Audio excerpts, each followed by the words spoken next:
ఒక చారిత్రాత్మక విజయం ఇది. ఎందుకు నేను ఈ మాట చెప్తున్నానంటే, ఈరోజు గెలుపు అనేది ఒక బీజేపీకో ఒక ఢిల్లీలో ఉండే ప్రజలకే కాదు, భారతదేశంలో ఉండే ప్రజలందరికీ ఆత్మగౌరవానికి సంబంధించిన విషయం.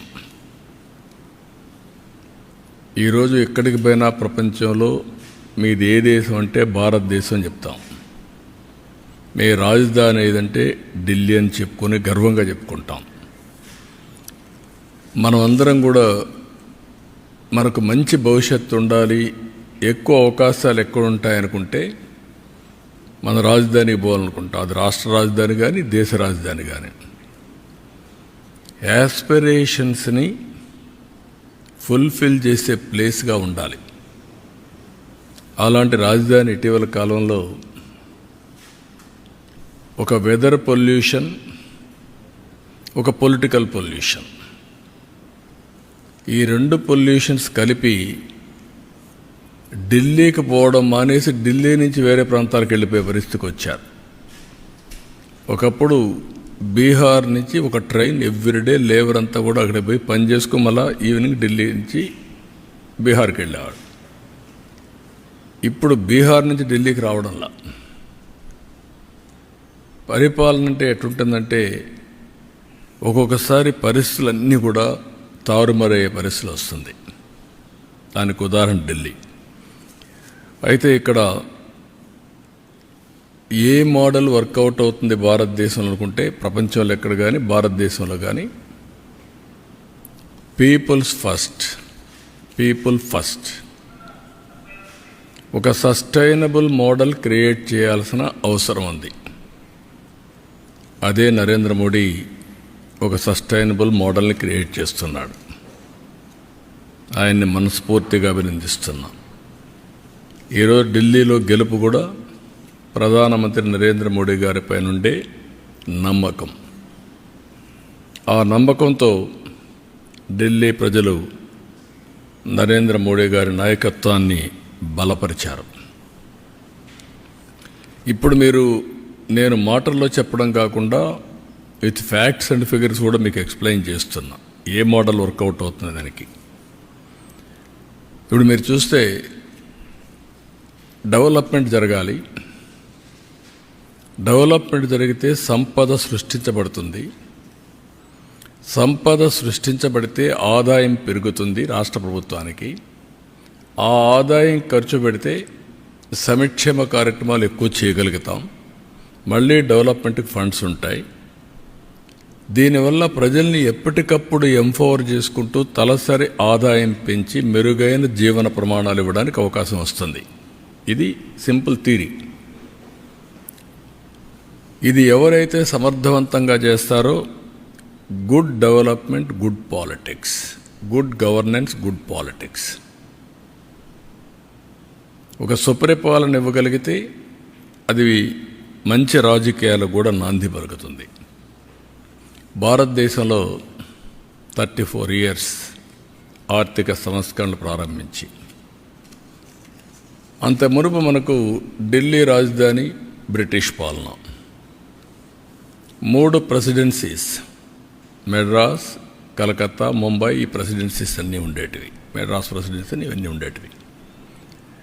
అవి మెగా సిటీస్ మనకు. అయితే ఇంకో కొన్ని హైదరాబాద్ లాంటివి, నిజాం లోకల్గా ఉండే ఇవన్నీ ఉన్నాయి. అలాంటి కొన్ని ప్రాంతాలు ఉన్నాయి. ఓవరాల్గా ఆ సినారియో అది. 91లో ఆర్థిక సంస్కరణలు వచ్చాయి. 91 నేను ఎప్పుడు కంపేర్ చేస్తాను, before 91, after 91.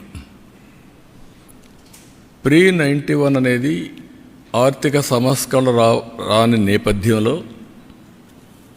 Congress party monopoly, ఒకే పార్టీ, సుస్థిరమైన ప్రభుత్వం, స్ట్రాంగ్ ప్రభుత్వం, ప్రపంచమంతా కూడా ఎగతాళి చేసే రోజులవి.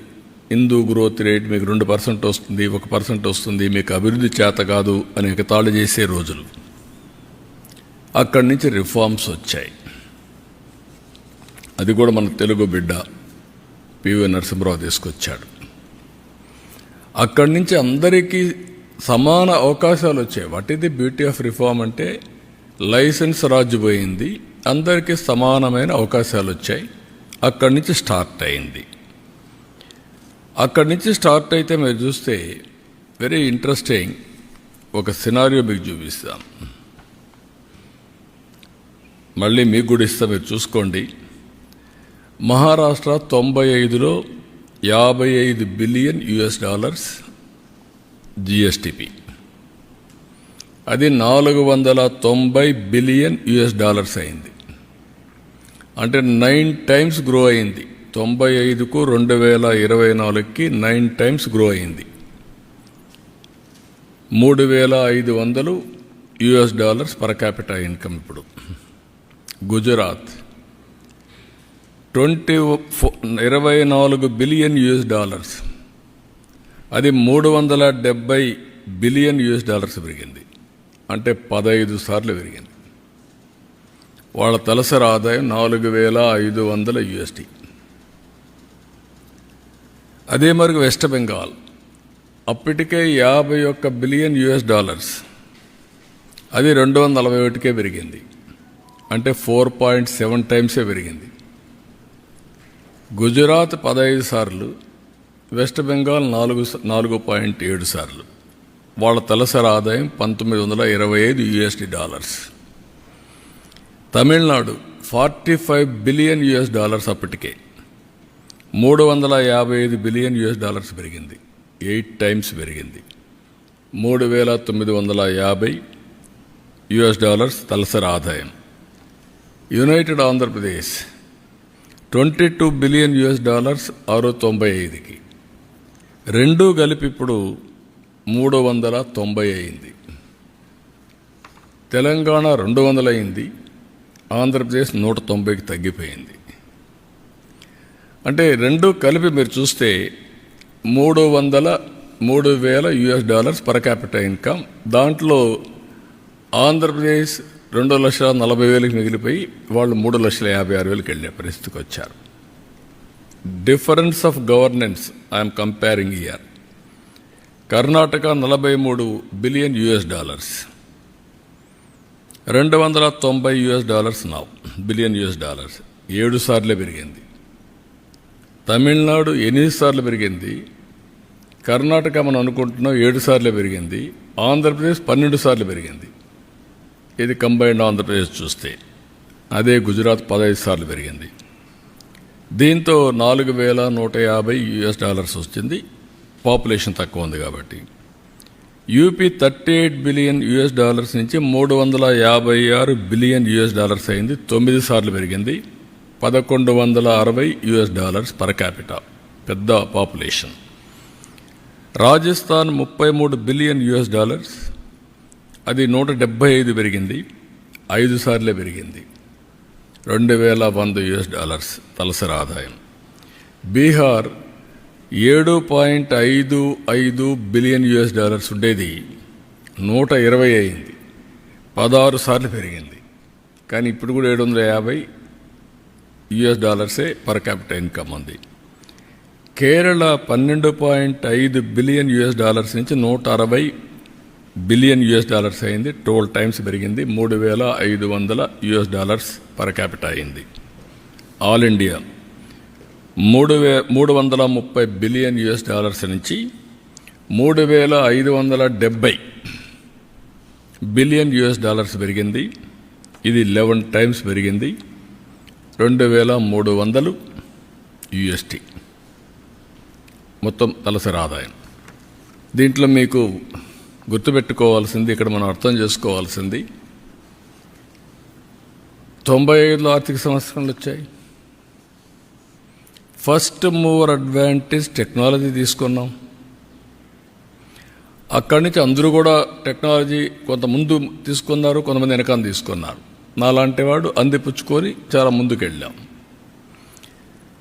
దెన్ డెమోగ్రఫిక్ డివిడెంట్ అందరికీ ఉంది. మనం కొంచెం తొందరపడి పాపులేషన్ కంట్రోల్కి వెళ్ళాం, కొంతమంది పోలేదు, అవన్నీ ఉన్నాయి. కానీ ఇంకా ఎంగేజ్ ఉంది.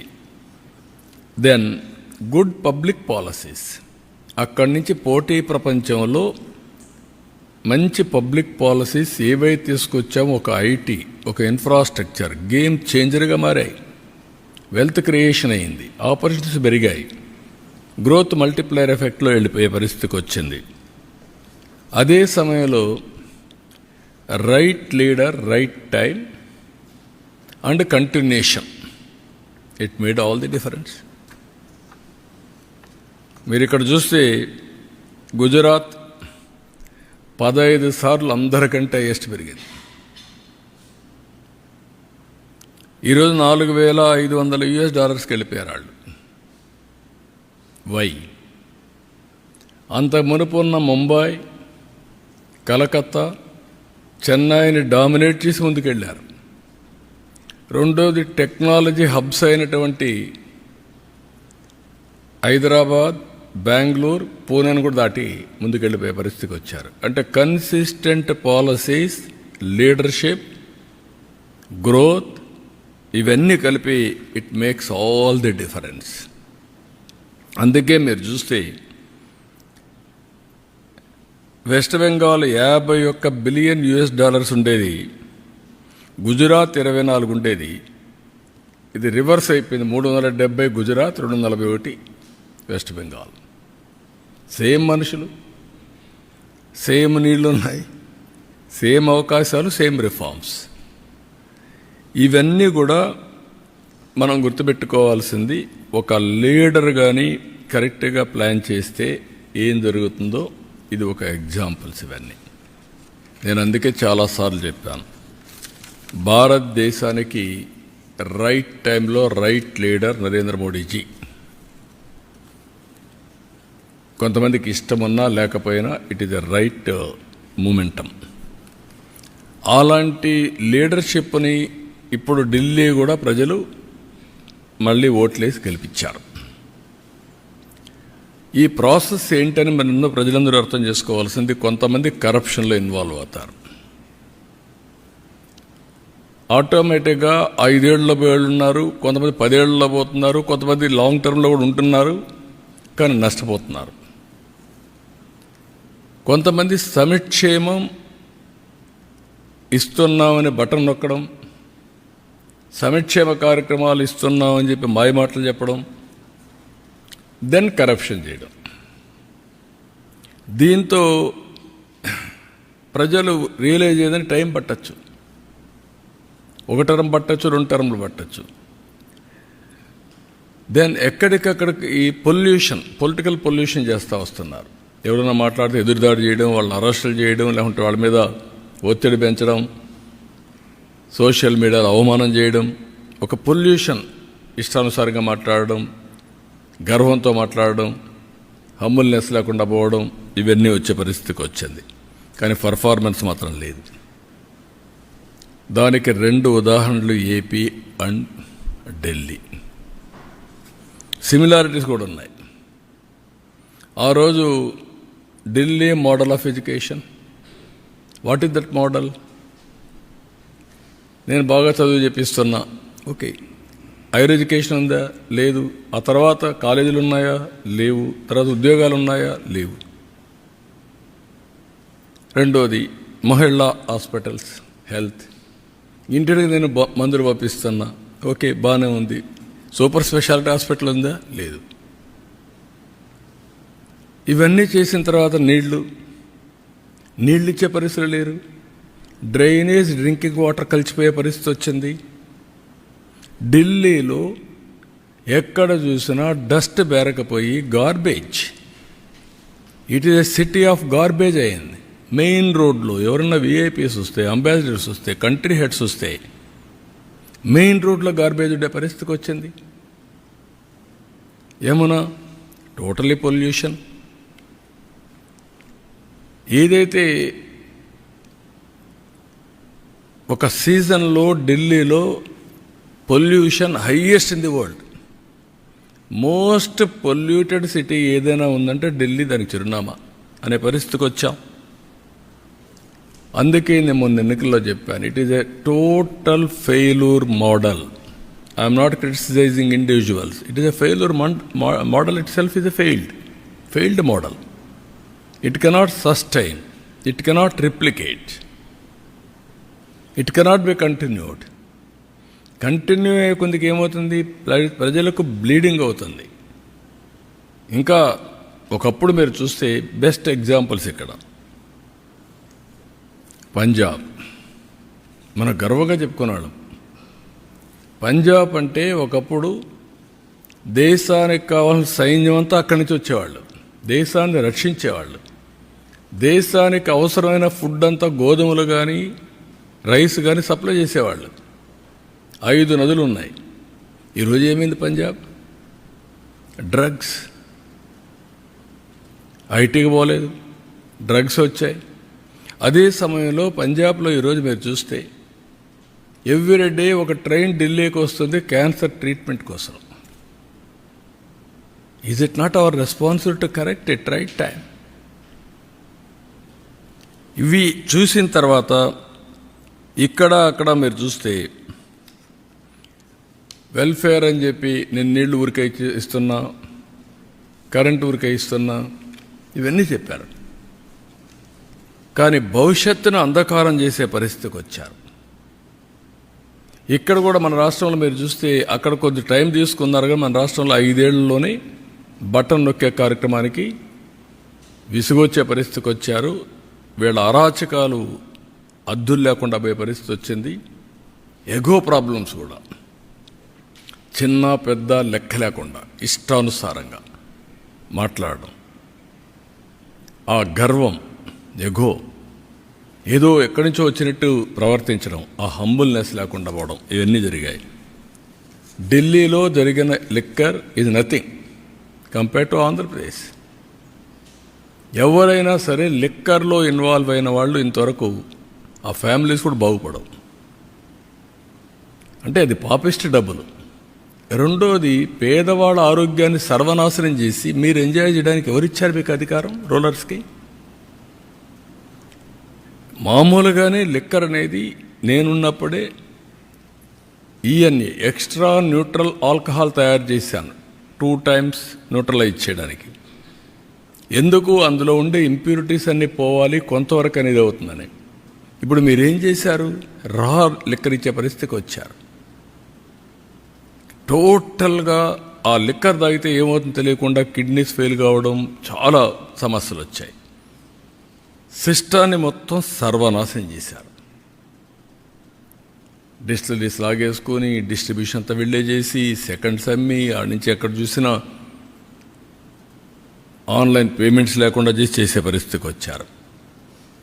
ఇక్కడ మొన్న చూశారు మీరు ఋషికొండ, దేవతలు అక్కడ ఇచ్చేశారు, మెడిటేషన్ చేసి అక్కడంతా నివసించిన ప్రదేశం మనం చెప్పుకుంటే ఆ ప్రదేశంలో పోయి ప్యాలెస్ కట్టుకోవాలని, ప్యాలెస్ కట్టి నేను బ్రహ్మాండమైన ప్యాలెస్లు కట్టానని చెప్పుకునే పరిస్థితికి వచ్చారు. అక్కడ కూడా ఢిల్లీలో శేష్ మహల్ ఇదే మరిగా పెద్ద లగ్జూరియస్ ప్యాలెస్ కట్టారు. అక్కడ ప్యాలెస్ లేకపోలేదు, ఇక్కడ ప్యాలెస్ లేకపోలేదు. This is where public are very intelligent. ఇక్కడ మాట్లాడితే ఇప్పుడు కూడా మాట్లాడుతున్నారు. 10 లక్షల కోట్ల రూపాయలు అప్పులు చేసి మేమేదో ఇచ్చాం మీరు ఇవ్వలేదు అనే మాట్లాడే పరిస్థితికి వచ్చారు. ఎంఆర్ఓ ఆఫీసులు తాకట్టు పెట్టి, లిక్కర్ని 25 ఏళ్ళు తాకట్టు పెట్టి డబ్బులు తీసుకొచ్చి ఇచ్చి మళ్ళా మీరు అవన్నీ మాట్లాడుతుంటే ప్రజలకు గుర్తుండవనుకుంటే ఇది చాలా పొరపాటిది. అందుకే ఇక్కడ కూడా బటన్ నొక్కే కార్యక్రమం సక్సెస్ కాలేదు. ఢిల్లీలో కూడా ఏవైతే ఫెయిల్డ్ మోడల్స్ ఉన్నాయో ఆ మోడల్స్ కూడా ప్రజలు ఆమోదయోగ్యం చెప్పలేదు. 27 yearsకి ఆ ప్రభుత్వాన్ని పంపించి చేసే పరిస్థితికి వచ్చారు. కానీ బాధ ఏంటంటే నేను ముందు ఒక డేటా మీకు చూపించాను. ఈ డేటా ప్రకారం ఏం జరిగింది అని చూస్తే యాస్పిరేషన్స్ ఆఫ్ పీపుల్ టోటల్గా ఆవిరైపోయినాయి. కోరుకున్నారు మాకు సంక్షేమం కావాలి, అభివృద్ధి కావాలి, ఉద్యోగాలు కావాలి అని కోరుకున్నారు. ఓటేసిన పాపానికి వీళ్ళు కాటేసే పరిస్థితికి వచ్చారు. వాళ్ళ భవిష్యత్తునే కాటేసే పరిస్థితికి వచ్చారు. ఇప్పుడు దాంతో ఏమైంది? ఈరోజు వీళ్ళందరి భవిష్యత్తు చూస్తే వాల్యూ ఆఫ్ టైం నిన్న రాదు, 1 సంవత్సరం టైం పోయినాక రాదు. విలువైన కాలాన్ని పోగొట్టుకున్నాం. దాన్ని రికవర్ చేయాలంటే ఇంకా చాలా సమయం పడుతుంది. విధ్వంసం చేయడం చాలా సులభం, దాన్ని నిర్మాణాత్మకంగా పనిచేయడం చాలా కష్టం. ప్రతి ఒక్కరూ మాట్లాడుతూ ఉంటారు, ఇవన్నీ ఎక్కడ అవుతాయి, మాకెందుకు ఇవన్నీ వస్తాయి. అలాంటివన్నీ చేసి మొత్తం ప్రజల అవకాశాలని పూర్తిగా సర్వనాశనం చేసే పరిస్థితికి వచ్చారు. నేను అందుకే మొన్న కూడా చెప్పా, సంపద సృష్టించలేని వ్యక్తులు, ప్రభుత్వానికి ఆదాయం పెంచలేని వ్యక్తులు సంక్షేమ కార్యక్రమాలతో, బటన్ నొక్కే కార్యక్రమంతో డిస్ట్రిబ్యూషన్ చేయడానికి వీళ్ళకి అధికారం లేదు. అది సస్టైనబుల్ మోడల్ కాదు. నేను చాలా ఫర్మ్గా చెప్తాను. You create wealth, you concentrate development, you spend money on welfare and empowerment. కంటిన్యూగా చేయండి. వాళ్ళ పర్ క్యాపిటా ఇన్కమ్ పెంచండి, వాళ్ళ జీవన ప్రమాణాలు పెంచండి. ఆ మోడలే సస్టైన్ అవుతుంది. అయితే ఓసారి ఇండియన్ డెమోక్రసీలో ప్రజలు చాలా ఇంటెలిజెంట్. భారతదేశం యొక్క విశిష్టత మనం చూస్తే ప్రతి ఒక్కరికి ఒకే ఓటు ఉంటుంది. ఓటు వేసినాక 5 ఏళ్ళు భరించాల్సి వస్తుంది. 5 ఏళ్ళ తర్వాత చరిత్ర తిరగ రాస్తూ ఉంటారు. కొన్ని దగ్గర 10 ఏళ్ళు కూడా పడతా ఉంది. అయితే ఇది చూసినప్పుడు కులాల పేరుతో, మతాల పేరుతో, ప్రాంతాల పేరుతో కొంతమంది మోసపోయే పరిస్థితులు కూడా ఉంటారు. ఏది జరిగినా నష్టం మాత్రం వాళ్ళకే ఉంటుంది. అందుకే నేను చూశాను, ఈరోజు చెప్పింది కామన్ సెన్స్ అయితే మాత్రం భారతదేశంలో ఓటర్కి అబండెంట్ కామన్ సెన్స్ ఉంది. మంచి అని చెప్పే మనస్తత్వం ఉంటుంది. ఒక్కోసారి మోసపోయినప్పుడు మళ్ళీ దానికి అవకాశం కోసం సెర్చ్ చేసే పరిస్థితికి వస్తారు. అదే ఢిల్లీలో జరిగింది, అదే ఆంధ్రప్రదేశ్లో జరిగింది. ఈ మిస్లీడింగ్ వల్ల చాలా కాస్ట్ అవుతుంది. ఒకసారి ఇదైపోయిన తర్వాత మళ్ళీ దాని నుంచి తప్పించుకోవాలంటే చాలా సమయం పడుతుంది. వీళ్ళు ఎప్పటికప్పుడు ఎలాంటి విష ప్రచారాలు అంటారా, లేకుంటే పొలిటికల్ పొల్యూషన్ అంటారా, ఏదన్నా కానీ ఇది చాలా డేంజర్ ఫర్ ది నేషన్. సమాజానికే పెద్ద ప్రమాదం. అందుకే 35 సంవత్సరాలు, 30 ఏళ్ళు ఆల్ డేటా ఈజ్ అవైలబుల్. ఎప్పుడు ఎవరు పరిపాలించారో కూడా అవైలబుల్, బ్లాక్ అండ్ వైట్. ఇది డిబేట్ జరగాల్సిన అవసరం ఉంది దేశాల్లో. ఎవరి పాలసీలు ఏం తీసుకొచ్చాం, ఆ పాలసీల వల్ల ప్రజల జీవితాల్లో ఏ విధంగా ప్రభావితం చేశాయి, దీనివల్ల సస్టైనబిలిటీ వచ్చిందా, డిట్రియేషన్ వచ్చిందా, డిస్ట్రక్షన్ జరిగిందా, వాళ్ళ జీవితాలు సర్వనాశనమైనాయా, అవకాశాలు పోగొట్టుకున్నది కూడా చర్చ జరగాల్సిన అవసరం ఉంది. ఆ చర్చ ఈ 30 ఏళ్ళుగా జరిగితే ఈచ్ పొలిటికల్ పార్టీ కాంట్రిబ్యూషన్ వాళ్ళ స్టేక్ హోల్డర్స్కి, నా కాంట్రిబ్యూషన్ ఏంటి ఆంధ్రప్రదేశ్కి, లేకుంటే ఇంకొక ఆయన వచ్చిన 5 ఏళ్ళు ఆయన కాంట్రిబ్యూషన్ ఏంటి, ఇంకొక ఆయన 10 ఏళ్ళు ఉంటే ఆయన కాంట్రిబ్యూషన్ ఏంటి, ఏం జరిగింది, ఇవన్నీ చర్చ జరగాల్సిన అవసరం ఉంది. ఒక బాధ్యత కలిగినటువంటి రాజకీయ పార్టీలుగా బాధ్యతతో ప్రవర్తించే మనందరం ఎలక్షన్ మేనిఫెస్టోలో చెప్పాం కాబట్టి రాష్ట్రాన్ని ఏం చేసినా పర్వాలేదు, నేను గెలిస్తే చాలు అనే, నేను ఎన్నిసార్లు మోసం చేస్తాను, అబద్ధాలు చెప్తాను, ఫేక్ న్యూస్ ఇస్తాను, ఇష్టానుసారంగా మాట్లాడతానంటే అది కరెక్ట్ కాదు. అందుకే ప్రజల్లో కూడా ఒక చైతన్యం రావాలని మనస్ఫూర్తిగా కోరుకుంటున్నాం. మీరు వేసేసిన తర్వాత బాధపడడం కాదు. నేను క్లియర్గా 5 సార్లు గుజరాత్లో గెలిచారు, 5వ గవర్నమెంట్, 15 times గ్రోత్ రేట్, 15 రెట్లు పెరిగింది. మీ కళ్ళ ముందర కనబడుస్తూ ఉంది ఇది. అదే 2024లో కూడా నేను గెలిచుంటే 12 సార్లు కాదు గుజరాత్తో సమానంగానూ ముందో ఇద్దరు ఉండేవాళ్ళు. That is where I want to emphasise to the people. You go through data. గాల్లో విమర్శించడం కాదు. ఏం జరిగింది ఆ పీరియడ్లో, ఆ జరిగిన తర్వాత ఏ విధంగా మీకు లాభం వచ్చింది, తర్వాత ఏ విధంగా నష్టం వస్తుంది అనేది మీలో తెలివితేటలతో ఆలోచించాలి ప్రతి ఒక్కరు. Apply your brains, discuss. Common మ్యాన్కి కూడా మనం ఎడ్యుకేట్ చేయాల్సిన బాధ్యత మీకు ఉంది, మాకు ఉంది. అందుకే నేను చెప్పాను మీడియాకు కూడా, మీరు కూడా అనలిటికల్గా వెళ్ళండి. ఒక చరిత్రలో ఒకప్పుడు తీసుకున్న నిర్ణయాల ప్రభావం ఇప్పుడు ఎట్లుంది, ఈరోజు తీసుకునే నిర్ణయాల వల్ల రేపు భవిష్యత్తులో ఏముంటుంది. ఈరోజు నరేంద్ర మోడీ గారు విజన్ 2047 వికసిత్ భారత్ తీసుకున్నారు. నేను వికసిత్ భారత్కు అనుసంధానం చేసుకుంటూ స్వర్ణ ఆంధ్రప్రదేశ్ తీసుకున్నా. నేను అంబిషియస్ ప్లాన్ పెట్టుకున్నాను. $2.4 ట్రిలియన్ 2047కి తయారు కావాలని.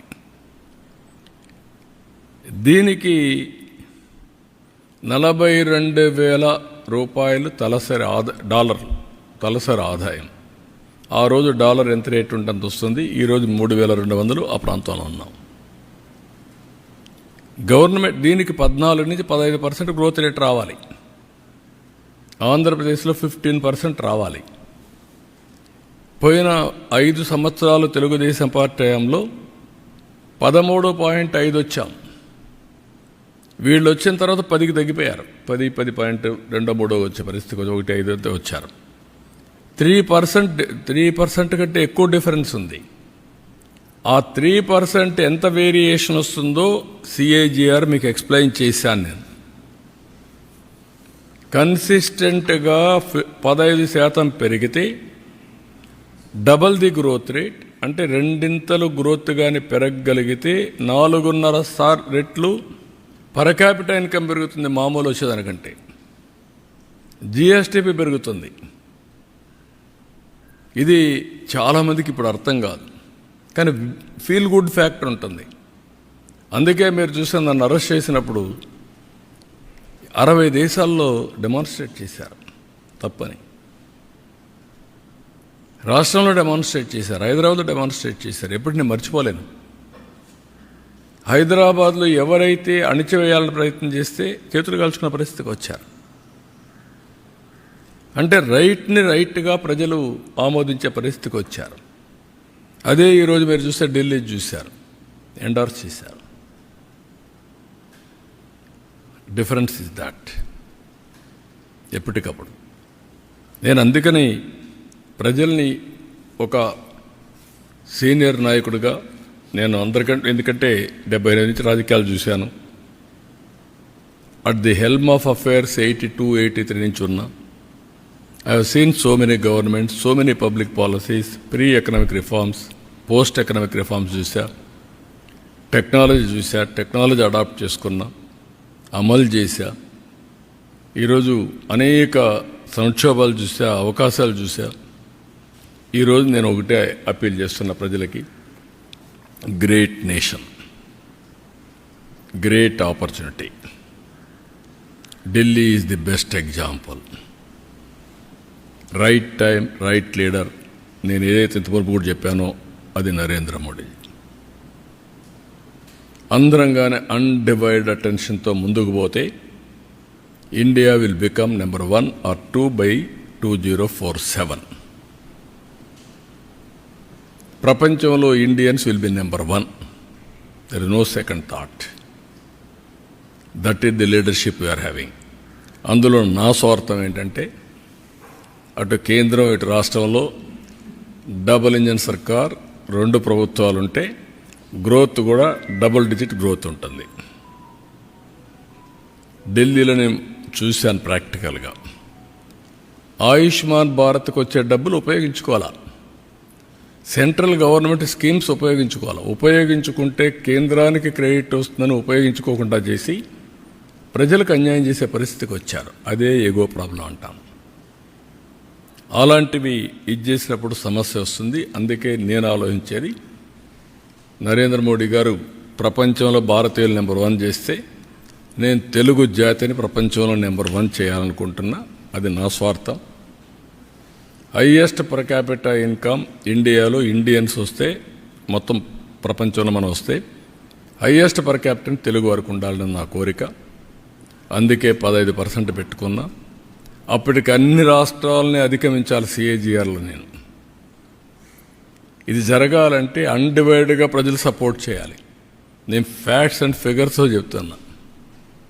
విమర్శించే వాళ్ళు ఎప్పుడూ విమర్శిస్తారు. నేను ఒకటే ఆలోచిస్తాను, ఏది మంచో దాన్ని అనుసరిస్తా, ఏది మంచో అది ఆచరిస్తా, అదే ప్రాక్టీస్ చేస్తా, అదే ఇంప్లిమెంట్ చేస్తా, అదే ఎగ్జిక్యూట్ చేస్తా. అదే రియల్ టైం గవర్నెన్స్, అదే పాజిటివ్ పబ్లిక్ పర్సెప్షన్, అదే ఈరోజు వాట్సాప్ గవర్నెన్స్, అదే ఈరోజు మీరు చూస్తే 14-19లో 13.5% గ్రోత్ వచ్చింది. ఇప్పుడు 15+ రావాలని నా ఆకాంక్ష. ఇది రావాలంటే ప్రజలందరూ కూడా ముందుకు రావాలి, అందరూ కూడా సహకరించాలి. ఢిల్లీది ఒక ఆదర్శంగా తీసుకోవాలి. 1 నేషన్ 1 ఎలక్షన్ కూడా ఈ సందర్భంలో మోర్ అప్రోప్రియేట్. ఎప్పుడు ఎలక్షన్స్ మీద కాకుండా ఎప్పుడు అభివృద్ధి పైన, సంక్షేమం పైన, ఎంపవర్మెంట్ మీద శ్రద్ధ పెట్టాల్సిన అవసరం ఉంది, ఫోకస్ చేయాల్సిన అవసరం ఉంది. This is the message I want to give. So అప్పటికి ఆంధ్రప్రదేశ్కు, ఆల్ ఇండియాకు చూస్తే, పాపులేషన్ చూస్తే ఇండియా విజన్ ప్రకారం $3.30 ట్రిలియన్. నా లెక్క ప్రకారం అది 50 కూడా పోయే అవకాశం ఉంది కరెక్ట్గా చేస్తే. $18,000. అది ఇంకా పెంచాలి, పెంచే అవకాశాలు కూడా ఉన్నాయి. ఆంధ్రప్రదేశ్ వచ్చే కొందికి $42. ఇప్పుడు ఆల్ ఇండియా లెవెల్ కంటే పర్ క్యాపిటల్ కొద్దిగా ఎక్కువ ఉన్నాం, తెలంగాణ కంటే తక్కువ ఉన్నాం, సౌత్ ఇండియాలో అందరికంటే తక్కువ ఉన్నాం. సో మనందరి మీద ఒక గురుతరమైన బాధ్యత ఉంది. ఇది చేయాలంటే అందరి సహకారం అవసరం. నేను అందుకే మొత్తం ఫ్యాక్ట్స్ అండ్ ఫిగర్స్ ఇలాంటి సందర్భంలో పెడితే ప్రజలకు అర్థమవుతుంది. నేను వ్యక్తుల్ని విమర్శించడానికి కాదు, వాళ్ళు అవలంబించిన సిద్ధాంతాల వల్ల లాభం రాలేదు, రావు. అవన్నీ ఫెయిల్డ్ సిద్ధాంతాలు. ఇండియన్ పాలిటిక్స్లో చాలా చూసాం. ఒకప్పుడు కమ్యూనిస్ట్ పార్టీలు చాలా బలంగా ఉన్నాయి, ఈరోజు ఆదరణ కోల్పోయారు. అదే మరిగా నాయకులు ఒక్కొక్కసారి ఒక ఎలక్షన్లో వింటారు, రెండో ఎలక్షన్లో వదిలిపెట్టే పరిస్థితిలో వస్తున్నారు. ఇలాంటివన్నీ కూడా వేరియస్ ఎక్స్పెరిమెంట్ జరిగే దేశంలో. ఈ ప్రయోగాలన్నీ చూసిన తర్వాత నేను ఫస్ట్ నుంచి ఏదైతే నమ్మానో ఆ నమ్మిన సిద్ధాంతం కోసం, అందుకే ఒకసారి నేను 95 సీఎం ఈజ్ డిఫరెంట్, తర్వాత వచ్చినప్పుడు డిఫరెంట్ అని, 95లో నేను చేసింది ప్రజలను కూడా క్యారీ చేశాను. ఎప్పటికప్పుడు కన్విన్స్ చేసుకుంటూ ఎడ్యుకేట్ చేస్తా పోయాను. ఇప్పుడు నరేంద్ర మోడీ గారు అదే చేస్తున్నారు. ఎవ్రీ ఎలక్షన్లో గెలుస్తున్నారంటే ఈరోజు ప్రజలకు సంతృప్తి కలిగే పాలన. టుడే హ్యాపీగా ఉండాలి, భవిష్యత్తు మీద ఆశ ఉండాలి. ఈ రెండు చేయడమే కరెక్ట్ విధానం. అదే వారు చేస్తున్నారు. అదే మరి sustainable development through good governance. So this is what I want to convey.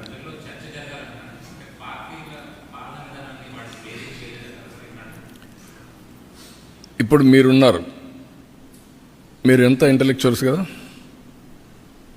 అప్పుడప్పుడు రాస్తున్నారు తప్ప ఇది ఒక బాధ్యతతో ప్రజల్లో చైతన్యం తేవాలి అని ఒక అవేర్నెస్ కార్యక్రమం చేయలేకపోయాం కదా.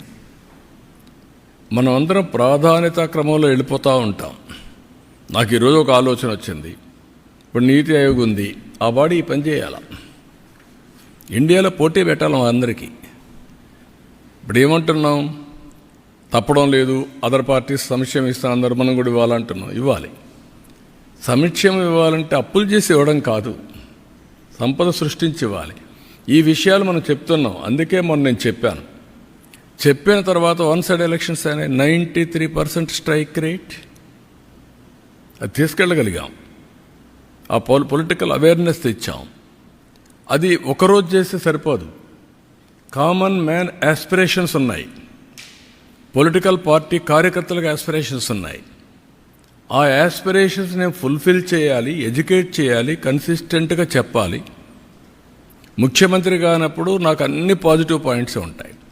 ఇప్పుడు నేను పర్ఫార్మెన్స్తో పబ్లిక్ని కన్విన్స్ చేయాలి. ఏ కార్యకర్త, ఏ ఆఫీసర్ తప్పు చేసినా అది కూడా నెగిటివ్ నాకే వస్తుంది, ముఖ్యమంత్రికే వస్తుంది. అది ప్రజలకు అర్థమయ్యేటికి చెప్పాలి. మళ్ళీ నేను యాక్షన్స్ కూడా తీసుకోవాలి. ఈ రెండు బ్యాలెన్స్ చేయాలి. ఆ బ్యాలెన్స్ మిస్ అయితే ప్రాబ్లం వస్తుంది. అందుకే చెప్పా సో మెనీ టైమ్స్ 1995 నేను ఉదాహరణకు నేను క్విక్ డిస్పోజల్ ఆఫ్ ఫైల్స్ చెప్పాను. క్యాబినెట్లో రకరకాలుగా రాస్తారు, ఒకరికించి రాస్తారు. అంటే ఆన్ టెక్నాలజీలో ఫైల్స్ అన్నీ క్లియర్గా ఆన్లైన్లో ఉన్నాయి. నాకు ఎప్పుడు ఫైల్ వచ్చింది, ఎప్పుడు పంపించాం. ఇది సమర్థత బేరే చేయడం కాదు, ఇది క్విక్ డిస్పోజల్ ఆఫ్ ఫైల్స్. దాంట్లోనే నాకు వచ్చేటి ఎక్కువ ఫైల్స్ వచ్చాయి. నా తర్వాత హెచ్ఆర్ మినిస్టర్కి ఎక్కువ ఫైల్స్ వస్తాయి, ఎడ్యుకేషన్లో ఎక్కువ వస్తూ ఉంటాయి. ఆ తర్వాత మూడో మంత్రి ఎవరో ఉన్నారు. ఇవన్నీ చూసిన తర్వాత నేను బేరే చేసిన తర్వాత నేను ఏం చెప్పానంటే మంత్రులందరికీ, ఎంత త్వరితగతిన మీరు ఫైల్స్ డిస్పోజ్ చేస్తే మనకు ఫలితాలు కూడా మెండుగా ఉంటాయి. ఇది మెజరబుల్. మీరు అందరూ టీమ్గా పనిచేయండి. నేను ఇది కూడా చూస్తున్నాను. రేపు రాబోయే రోజుల్లో every file will be online. ఆన్లైన్లో ఉంటే ప్రతి ఒక్క అధికారిని నేను రేపు అడిగే పరిస్థితి వస్తుంది బేరీ చేయడానికి. నీకు ఒక 5 ఫైల్స్ వచ్చాయి, వారం రోజుల్లో క్లియర్ చేయకపోతే నువ్వేం పని చేస్తున్నావు? Is it not your responsibility? ఇది వాట్సాప్ గవర్నెన్స్ తీసుకొచ్చాం. It is innovative. ఈరోజు ఆల్ టికెట్స్ ఇంటర్మీడియట్ వాట్సాప్ గవర్నెన్స్లో కొడితే వస్తుంది. Is it not a big change? దాన్ని విమర్శించడం ఏంటి? అంటే ఎక్కడికి పోతున్నాం? పాన్ కార్డు కూడా వాట్సాప్లో పెట్టి డబ్బులు కడతా ఉంటే ఇదేదో డేటా పోతుంది. అంటే ప్రజల్ని మభ్యపెట్టి వక్రీకరించి మాట్లాడి ప్రజల్ని ఎప్పటికప్పుడు ఇష్టానుసారంగా పక్కదారి పట్టించడానికి చేసే ప్రయత్నాలు ఇవి. ఈ ప్రయత్నాలు ఉన్నప్పుడు నేను మాట్లాడడం కాదు, మీడియా మీరు మాట్లాడాలా, మీరు కాదు ప్రజలు మాట్లాడాలా, ఇంటలెక్చువల్స్ మాట్లాడాలా. ఎలక్షన్ల ముందు ఓటేయడం కాదు, ఓటేసారు, బాధ్యతగా వేశారు, అవేర్నెస్ వేశారు, మీ యాస్పిరేషన్స్ ఫుల్ఫిల్ అవుతాయని వేశారు. ఇప్పుడు మీరు చేయాల్సింది ఏంటి? దీన్ని కంటిన్యూగా మనం అందరం కలిసి సమిష్టిగా చైతన్యంతో ముందుకు పోతే 15% గ్రోత్ వచ్చిందనుకోండి, ఎవరికి లాభం? రాష్ట్రానికి లాభం, ప్రజలకు లాభం, మీ తలసరి ఆదాయం పెరుగుతుంది. నిన్న ఎండ్ టు ఎండ్ వర్కౌట్ చేశాను, 3 hours కూర్చున్నాను అగ్రికల్చర్లో. సాయిల్ హెల్త్ దగ్గర నుంచి నాశనం చేశారు. ఉదాహరణ సాయిల్ హెల్త్ అంటే ఏంటి? నేను ఒకప్పుడు మైక్రో న్యూట్రియంట్స్ ఫ్రీగా ఇచ్చాను, ఇప్పుడు సాయిల్ టెస్ట్ చేయడం మానేశారు. ఇప్పుడు మళ్ళీ సాయిల్ టెస్ట్ ఇచ్చేసి మైక్రో న్యూట్రియంట్స్ ఇచ్చి Andhra Pradesh farmers are very good.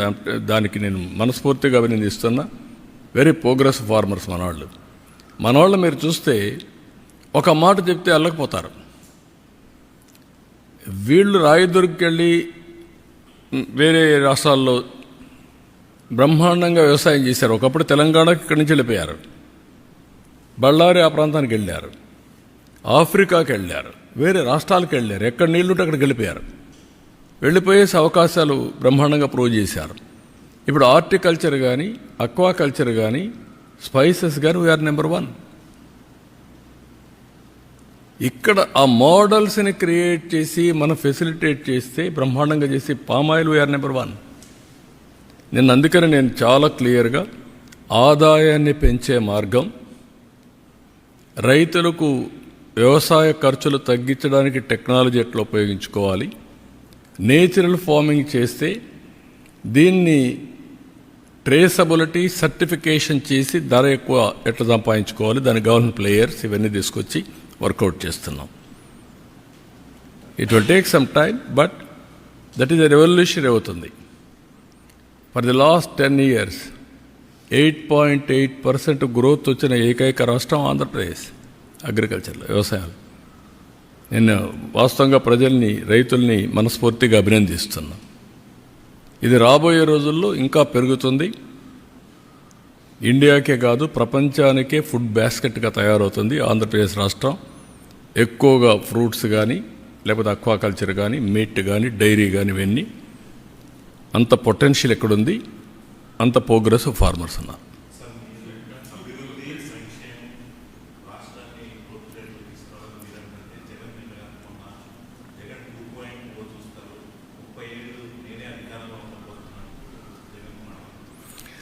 అదే నేను చెప్పేది. ఇప్పుడు ఆ గర్వం అనేది ఇప్పుడు ఢిల్లీ కూడా జరిగింది. ఇలాంటి మోడీలు ఎంతమంది వచ్చా నన్ను ఓడించలేరన్నారు కదా, ఏమైంది? అందుకే నేనేమంటానంటే హంబుల్నెస్, ఆ పద్ధతి. ఇప్పుడు అలాంటి వాళ్ళతో రాజకీయం చేయాల్సి వచ్చిన బాధ ఉంటుంది నాకు. Over a period of time నేను సిద్ధాంతపరంగా రాజకీయం చేశాను తప్ప వ్యక్తిగత రాజకీయాలు నేను ఎప్పుడూ చేయలేదు నా లైఫ్లో. అయితే సిద్ధాంతపరంగా చేసినప్పుడు కూడా నమ్మిన సిద్ధాంతం కోసం ప్రజల యొక్క జీవన ప్రమాణాలు పెరగాలంటే లా అండ్ ఆర్డర్ చాలా ముఖ్యం. దాంట్లో రాజీ పడలేదు నేను. Faction leaders, communal violence, Naxalites violence, rowdyism చాలా నిర్మోహమాటంగా అణిచివేశాను. ఇటీవల కాలంలో ఏమైంది? ఎక్కడ చూసిన డ్రగ్స్, గంజాయి. ఇప్పుడు తగ్గిందా లేదా? కంట్రోల్ చేసామా లేదా? 7 నెలల్లో కంట్రోల్ అయింది. పూర్తిగా ఎరాడికైంది నేను చెప్పను. నేను ఇప్పుడు కూడా చెప్తున్నా మళ్ళీ, ఈ రాష్ట్రంలో ఎవరైనా గంజాయి పండిస్తే మాత్రం అది లాస్ట్ డే. ఎవరైనా ఆడబిడ్డల జోలికి వస్తే లాస్ట్ డే. గుర్తుపెట్టుకోండి, ఫర్మ్గా ఉంటాం, డిటర్మెంట్గా ఉంటాం. ఒకరోజు తప్పించుకుంటావు కానీ నువ్వు మళ్ళీ తప్పించుకోలేవు. వడ్డీతో సహా చెల్లించే పరిస్థితి వస్తుంది ఎవరికైనా సరే.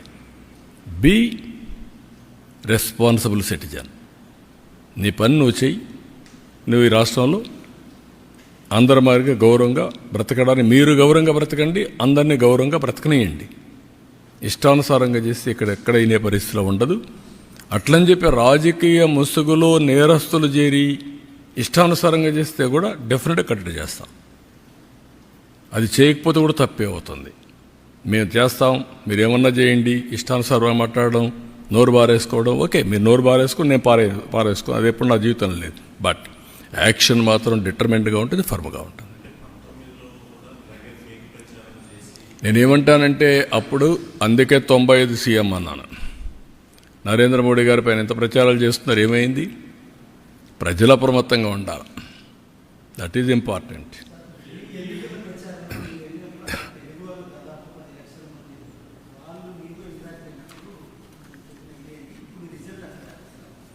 నేననేదంటే నేను పోయిన దానికి వచ్చిందనేది కాదు. ఇది బీ క్లియర్, మీరందరూ గుర్తుపెట్టుకోవాలి.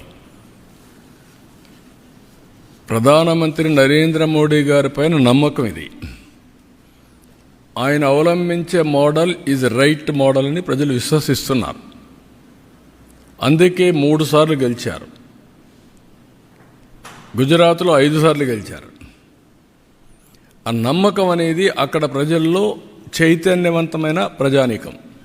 ఇప్పుడు మీరు అడుగుతున్నారు, అక్కడ మళ్ళీ వేరే వాళ్ళు గెలుస్తారని నమ్మరు. ఆయనకి ఇప్పుడే డౌట్, మళ్ళీ 2.0 వస్తానన్నాడు.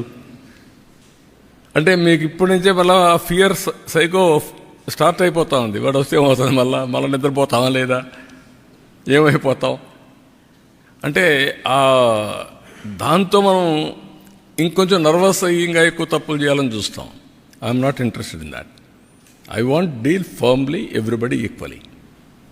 కాబట్టి మీరు అన్ని దాంట్లో ఒకటే గుర్తుపెట్టుకోవాల్సింది ఏంటంటే model is same, people are different, but ultimately every citizen is thinking same. యూనిఫామ్గా అదే ఆలోచిస్తాడు. ఓసారి మోసపోతారు. మోసగాళ్ళు ఉన్న దగ్గర మోసపోతారు. మోసగాళ్ళు లేకపోతే కొంచెం స్ట్రైట్గా పోతూ ఉంటారు. అది వచ్చి దాన్ని ఇప్పుడు ఎక్స్ట్రా ఎఫర్ట్ పెట్టాలి. ఇక్కడ ఈ పొలిటికల్ పొల్యూషన్కి ఈ ఇంటర్నెట్లో పెట్టే, సోషల్ మీడియాలో పెట్టేదంటే నేను ఎక్స్ట్రా ఎఫర్ట్ పెట్టాలి everyday. That is biggest task. నేను అందరికంటే బాగా పనిచేసి సంపద సృష్టిస్తానని చెప్తున్నాను. నీ సంపద ఎవరికి కావాలి? నువ్వు కక్ష తీర్చుకో, లేకపోతే నన్ను తిట్టు అంటే నేను ఎక్కడ తిట్టగలుగుతానవన్నీ? రాజకీయాల్లోకి వచ్చింది పబ్లిక్ని తిట్టడానికో లేకుంటే ఇది చేయడానికి కాదు కదా. దుర్మార్గుల్ని హ్యాండిల్ చేయాలి. No question of compromise. అవినీతి పరులు గుండెల్లో నిద్రపోవాలి. No question. At the same time political victimization ఏం రాలా. నా life is not meant for that. కానీ అండర్ ఎస్టిమేట్ చేసి నాతో ఆడుకోవచ్చు అనుకుంటే మాత్రం నేను కూడా ఒక్కొక్కసారి మోసపోతాను, కానీ ఎప్పుడు మోసపోను. అప్రమత్తంగా ఉంటే ఎవడు ఎక్కడే పెట్టాలో అందరిని అక్కడే పెడతాం. ఓకే,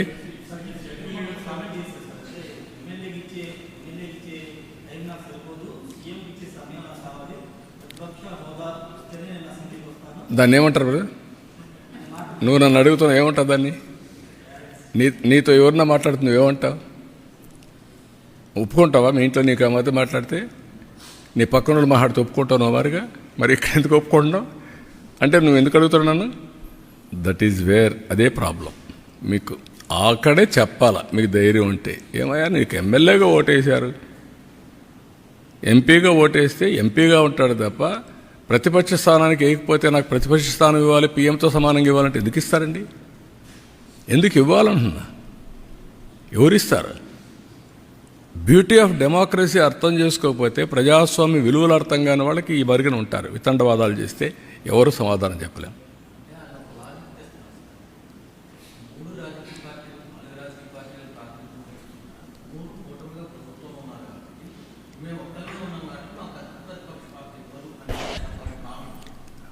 నీ భావన ఆయన భావన కాదు కావాల్సింది, ప్రజల భావన, ప్రజాస్వామ్య విలువలు, ప్రజల భావన. నేను ఎగతాళి చేయడం లేదు. We will respect people. మీరు పేపర్లో రాసినా వాస్తవం ఉంటే నేను వింటాను. ఇష్ట ప్రకారం రాస్తే నేను వినకపోవచ్చు, చదవకపోవచ్చు. అదే సమయంలో నేను నీ మీద బురద జల్లేస్తాను, గుడ్డగాల్చి ముఖానేస్తా, కడుక్కొని వెవ్విరిడంటే కుదరదు. I have to say very emphatically, damage చేస్తాను, ఇదే మరి చేస్తాను అంటే కుదరదు. That is where I'm saying. మీ డెమోక్రసీలో ఎందుకంటే నేను ముఖ్యమంత్రి స్థానంలో కూర్చుంటాను, నాకు ఓట్లు వేసారంటే ఎట్ అవుతుందండి? Be clear. ఒక ప్రైమ్ మినిస్టర్ని, ఒక ప్రెసిడెంట్ని, లేకుంటే ఒక చీఫ్ మినిస్టర్ని ఎన్నుకునేది ఆ రాజకీయ పార్టీకి ఓట్లు వేసినప్పుడు వస్తారు. 1/10 ఓట్లుంటే ప్రతిపక్ష స్థానం ఇస్తారు. మెంబర్స్ని పెట్టుకొని ప్రపోర్షనేట్గా టైం ఇస్తారు. అది ఇప్పుడు ఎస్టాబ్లిష్ చేయలే. మనతోనే రాజకీయాలు రాలా, మనతోనే కొత్త ఇది రాలా, ఎప్పటి నుంచో ఉండే సాంప్రదాయాలు ఇవన్నీ. ఢిల్లీ పార్లమెంట్లో సేమ్ థింగ్ ఫాలో అవుతున్నారు, మన అసెంబ్లీలో సేమ్ థింగ్ ఫాలో అవుతున్నాం. కడాన మీరు పేపర్లు, ఇప్పుడు అన్ని పేపర్లు వస్తారు అక్కడికి, టీవీలు. 5 సంవత్సరాలు కొన్ని పేపర్లు రానిచ్చారా? టీవీలు రానిచ్చారా? మీరు విలువల గురించి మాట్లాడడం ఏంటి? Will maintain that values, but exploitation అంటే మాత్రం కుదరదు. నేను I'm very firm on that. I'm very clear. మీకు అందరూ కూడా గుర్తుపెట్టుకోవాల్సింది, మనమందరం విలువలు పాటిస్తూ వేరే వాళ్ళకు విలువలు చెప్తే ప్రజలు అప్రిషియేట్ చేస్తారు. మనకు విలువలు లేకుండా వేరే వాళ్ళకి విలువలు చెప్తున్న విలువల కోసం డిమాండ్ చేయడం కూడా తప్పే. అదే జరుగుతుంది ఇప్పుడు ఈ రాష్ట్రాల్లో. నేను అందుకే ఆ మాట చెప్పాక వాళ్ళు పడుతున్నారు కాబట్టి నాకు ఎందుకని నేను చెప్పలా. కాదు, అలాంటి వాళ్ళు విలువలు మాట్లాడడం ఎందుకంటున్నా. ఓకే అమ్మా, థ్యాంక్ యూ.